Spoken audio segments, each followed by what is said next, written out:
I've got a list of things about Crescent Beach that I guarantee you've never heard before. At first glance, it looks like your classic laid-back coastal village, but stick around for a bit and you start to realize it's not quite what it seems. There's a lot going on here beneath the surface, like literally. Some of it's ancient, some of it's kind of sketchy, and a few things, honestly, they're just plain weird. This place has layers, quirks, stories, strange little secrets that most people never hear about. But if you live here or you're thinking about it, you'll want to, because these aren't just facts. They can shape how you see the area, where you buy, what you renovate, and even how you feel about walking just along the beach. So let's peel back the curtain and look at the side of Crescent Beach that no one's talking about, but everyone probably should be. You only get one chance to buy or sell your next home. Let's get it right.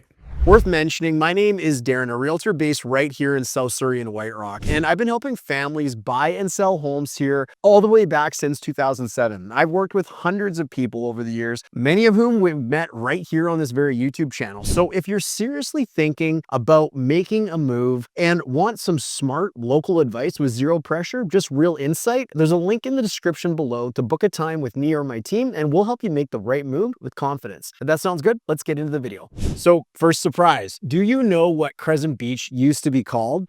Blackie's Spit. And yeah, that's not exactly postcard material. Before it became South Surrey's favorite spot for beach walks and gelato, this was actually a vacation village for the wealthy. Picture New Westminster elites in the early 1900s escaping the city to sip tea by the water in their summer homes. But Crescent Beach's story goes back way further than that, because long before the tourists showed up, this was a thriving Semiahmoo First Nation village, and it has been for over 5,000 years. That's older than the pyramids. Let that sink in for a second. And the land, it's full of history, like physically. It's packed with ancient shells, midens, fire-cracked stones, and yes, human remains. Over 700 sets of remains have been uncovered during construction and utility projects, and that's just what we know about. Today, even something as small as building a fence may require a permit from the archaeology branch, and in many cases, you'll also need to consult with local First Nations before you can even touch the soil. Okay, so that's the buried past. Now, here's something you definitely won't hear during an open house. Crescent Beach actually sits below sea level, like a full meter below. This charming beachfront walkway that I'm on right now, it's not just scenic, it's a giant dike built back in 1913 to keep the area from flooding. And before that, locals literally stacked old cars along the beach as makeshift breakwaters. That was their flood prevention plan. And as for the future, well, it's a little bit uncertain. The city of Surrey has floated the idea of something called a managed retreat, which basically means that they buy out the entire neighborhood, like all this stuff behind me, and let the ocean slowly take it back as sea levels rise. That's more than 400 homes phased out over the next several decades. Now, new construction in this area has to follow strict flood regulations. Homes must be built over 10 feet above sea level just to get approval. And that's not exactly something you're going to see in the listings out here. And remember those ancient remains that we talked about earlier? Yeah, well, they come back into play here too, because Crescent Beach is actually classified as an active archaeological zone. Every single project, even small renovations, has to go through the archaeology office. And again, most of the time, you'll be required to consult with the Semiahmoo First Nations. It's one of the only places in the lower mainland where the past isn't just preserved, it literally determines what you can and can't do with your property. Now, let's take a quick detour from floodplains and bylaws and jump into something that's a little bit fishier.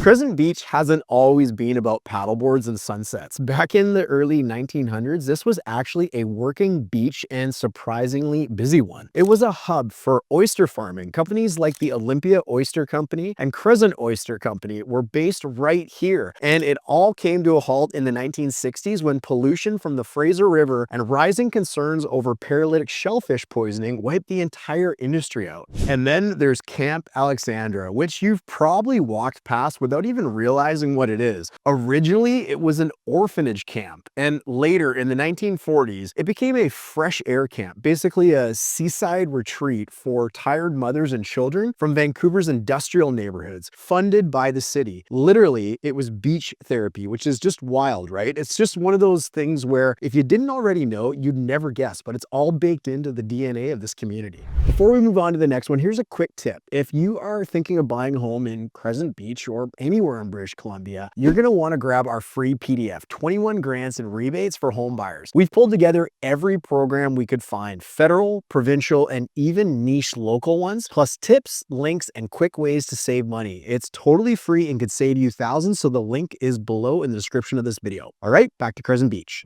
Okay, let's get into the juicy stuff. Did you know that there is a clothing optional beach here? There is a 6.5 kilometer stretch of shoreline just south of the main area where nudity is totally legal under Canadian law, as long as it's out of sight from public parks and walkways. It's not officially endorsed by the city of Surrey, but locals know, and it has been there for decades. Just ask around. And while we're on Crescent Beach controversies, let's talk about dogs. For years, there were seasonal bans, ongoing arguments at City Hall, and a lot of frustrated dog owners. But after a successful pilot project, leash dogs are now allowed year-round on the main Crescent Beach walkway. This is fresh out of the news as of November 19th of this year. In the most recent vote, 91% of residents supported the change. South Surrey is showing up for the pups. But there is one more thing I want to share with you, something that affects your daily life a lot if you live here. Imagine there's a medical emergency in Crescent Beach and the ambulance, well, it can't get in. So why is that? Because a freight train is parked across both road entrances and there's no way around it. There's only one way in and one way out. This isn't hypothetical. The BNSF rail line runs right through the only access points into Crescent Beach. And when the train stops, and they do, you're completely stuck. It's a well-known public safety issue, and there's even been talk for years about building an overpass to solve the problem. But so far, there's no funding, no plans, and no timeline. Instead, the focus has shifted to railway safety fencing, which is helpful, but it doesn't exactly fix the whole trapped in your own neighborhood problem. So there you have it. On the surface, Crescent Beach might look like just another picture-perfect little spot on the map, but under the surface, it is full of surprises. From buried history to bizarre bylaws to ancient secrets and unexpected beach rules, this place is anything but ordinary. If you're thinking of moving here or even just planning to visit, knowing these behind-the-scenes details might completely change how you see it. And speaking of pricey areas just like Crescent Beach, this is one of the most expensive areas in all of South Surrey. So if you're curious about where some other and some of the most luxurious homes are and which neighborhoods the ultra wealthy in this area actually live in, where they're buying their homes, stick around because in the video coming up next, I'm going to break that all down and show you some incredibly impressive real estate in the neighborhood. If that sounds good, I'll see you over there.